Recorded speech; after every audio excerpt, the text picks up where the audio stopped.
자존감이 낮았던 때의 특징들을 정리해 봤었는데 이걸 뒤집으니까 자존감 향상법이 되겠더라고요. 그래서 정리해 봤어요. 자존감이 높은 사람들의 특징 혹은 자존감이 높아지는 법. 그 첫 번째, 자기 신뢰예요. 자신에 대한 신뢰가 있는 사람들은 자존감이 높아요. 뭐 이미 성공을 했다거나 가진 게 많다거나 사람들한테 인정을 받는다거나 하는 외부 조건에 의해서 일시적인 자신감 충만 상태를 말하는 게 아니라 오히려 조건 없이 내가 하는 생각, 내가 느끼는 감각, 내가 깨달은 자각들이 진실이라고 믿고 내 존재에 대한 믿음을 갖는 거예요. 나를 믿는다.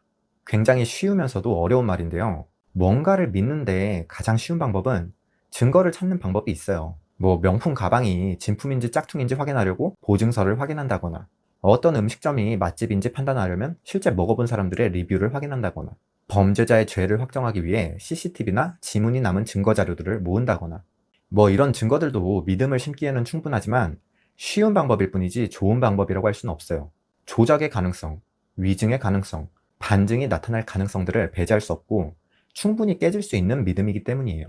가장 확실한 것은 명품이 장인의 손에서 제작되는 과정을 보고 직접 수령한다거나 그 음식점에 직접 가서 먹어본다거나 범인이 죄를 범할 당시 현행범으로 체포한다거나 하면 확실하겠죠. 내가 나를 믿는 것도 비슷해요. 사람들이 모두 나를 인정하고 내가 하는 일에서 성취를 이뤘고 남들이 부러워하는 삶을 살고 있다고 해서 내가 나를 온전히 믿을 수 있는 것도 아니고 상황이나 환경이 변함에 따라 얼마든지 쉽게 사라질 수 있는 믿음이에요. 내가 나를 정말 신뢰하려면 단단한 믿음이 필요한데 나에 대한 단단한 믿음을 갖는 가장 확실한 방법은 매 순간 나 자신에게 진실한 것 뿐이에요. 식상하고 고지식하게 들리겠지만 내가 나를 속이지 않으면 내가 나를 신뢰하지 못할 일들이 애초에 안 생겨요. 여기서 중요한 것은 나를 속이지 말라는 것이지 남에게 정직하라는 것과는 조금 달라요. 자존감이 높다고 모두가 타인이나 타회사까지 신뢰받는 것은 아니니까요. 그런데 우리는 대체로 어떻게 살아가나요? 본인의 문제는 합리화나 셀프 세뇌를 하면서까지 정신적 자위질을 하는데 타인에게는 팩트 거리면서 높은 기준치를 제시하거나 가스라이팅을 하기도 해요. 남들의 평가에서도 벗어나지 못하고 남들을 평가하는 것에서도 벗어나지 못해요. 믿음은 지능의 영역이 아니라 오히려 취향의 영역인데 다름을 인정하지 않으면서 내 기호는 존중받길 원해요. 길 가다 정말 예쁜 여자를 봤어요. 가서 말 한번 걸어보면 되잖아요. 번호도 물어보고 잘 풀리면 예쁜 여자친구 생기는 거고 거절 당해도 뭐 있어? 오늘 하루 기분 좋으라고 칭찬 몇 마디 건네고 가면 되지. 괜히 심포도 이론처럼 성형했네 했어. 머리는 좀 비어 보인다. 옷은 좀 산티나게 입었네. 이러지 말고 본인은 잘 알 거 아냐. 그 여자가 말 한마디만 먼저 걸어줬어도 나는 프리패스였다는 걸. 하루가 기분이 좋으리라는 걸. 평범한 직장인인데 음악이 좋아? 음악 하면 되지. 어차피 가수로 성공하지도 못할 텐데 음악을 하고 있는 건 인생 낭비다. 아니, 음악을 하고 싶은 거냐고. 성공한 뮤지션이 되고 싶은 거냐고. 모두가 프로게이머가 되려는 것도 아닌데 다들 게임은 잘만 하잖아요. 왜? 재밌으니까. 그냥 재밌으니까 하는 거잖아. 아니다. 요즘은 게임도 게임성보다는 티어가 본체인 거. 내 자신이 착하지 않은데 굳이 착한 척하고 다니지도 말아요. 가만 보면 가족이나 주변 사람들한테는 등골 브레이커면서 유니세프인지 뭔지 기부하고 다니는 위선적인 사람도 많고 우월감이나 자기만족 때문에 혹은 자신이 만든 자신의 죄를 속죄하려고 선행을 하는 사람도 많아요. 이렇게 위선이라도 행하면 다행이지 연예인들 기부 기사들에는 조롱성 댓글만 넘쳐나요. 벌이가 얼마인데 고작 이걸 기부하냐? 이게 기부냐 적선이냐? 누굴 거지로 하냐? 누구는 기부했는데 너는 안 하냐? 과연 이런 말들을 하는 사람들이 본인은 기부를 해봤을까요? 자선단체의 운영은 어떻게 되는지는 알아봤을까요? 기부라는 행위에 대한 고찰은 해봤을까요? 대체 선행이란 뭘까요? 정말 하고 싶은 게 선행은 맞을까요? 내 자신이 욕망 덩어리인데 해탈한 사람처럼 살 필요도 없어요. 돈 벌고 싶고, 돈 벌고 싶고, 돈 벌고 싶은데 부동산 투기꾼들 욕하면서, 주식이나 코인쟁이들 욕하면서, 사업하다 망한 사람들 조롱하면서 자기 위로나 하는 사람들이 태반이죠. 나보다 앞서가는 사람들을 보면 간접 경험에 좋은 교보제가 될 수 있고 조언이나 도움을 구할 좋은 선배가 될 수 있고 뭐가 됐든 좋은 방향으로 레버리지 할 수 있는데 상대를 폄하하기 바빠요. 아니다 싶으면 얼른 손절도 해야 해요. 만회해보겠다고 깡통 찰 때까지 매달리지 말고 매몰 비용은 말 그대로 비용을 치른 거예요. 거기서 가치를 만들려고 하면 안 돼요.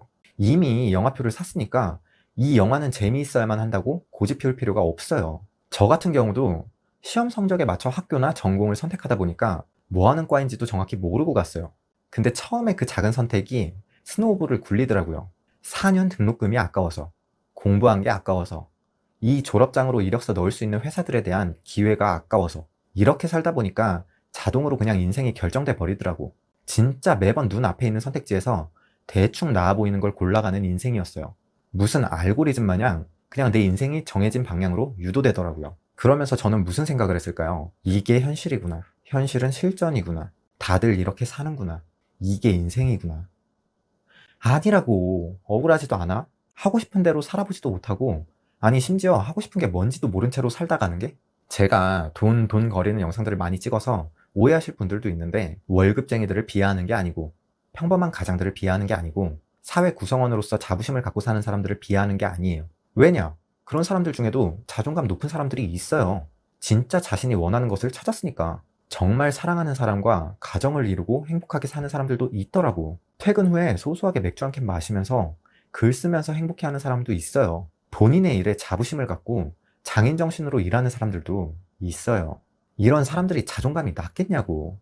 내가 하고 싶은 거, 갖고 싶은 걸 찾았고 이러는데, 반대로 의사나 변호사 정도 되면 다들 자존감 뿜뿜할 것 같나요? 자신감과 자기애는 충만한데 자존감은 낮은 경우도 많고, 이상한 결핍들이 있는 경우도 꽤 있어요.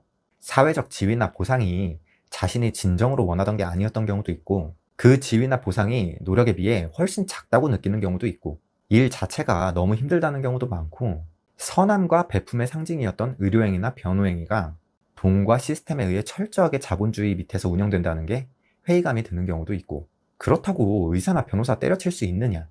나 같아도 못 버리겠다.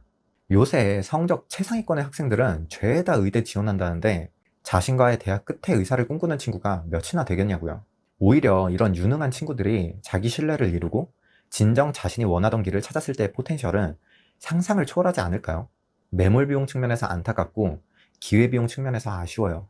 자기 신뢰의 힘이 얼마나 폭발적인지는 역사의 위인들을 보면 어느 정도 답이 나와요. 철학의 아버지라고 꼽히는 고대 철학자 탈레스는 만물은 물이다 라고 말했어요. 지금 생각하면 뭔 헛소리지 싶겠지만, 이해가 안 가는 모든 것을 신의 뜻이라고 해석했던 당시의 상식에서는 센세이션한 접근법이죠. 피타고라스, 소크라테스, 예수, 코페르니쿠스, 갈릴레이, 뉴턴 등등 역사의 획을 그은 지혜로운 위인들은 하나같이 기존의 사고를 거부했어요. 자신을 믿고 자신만의 길을 갔어요. 자존감이 없다면 불가능한 길을요. 우리가 이런 위인들이 될 필요도 없고 세상을 바꿀 필요도 없지만, 우리의 삶 하나는 확실히 바뀔 거예요.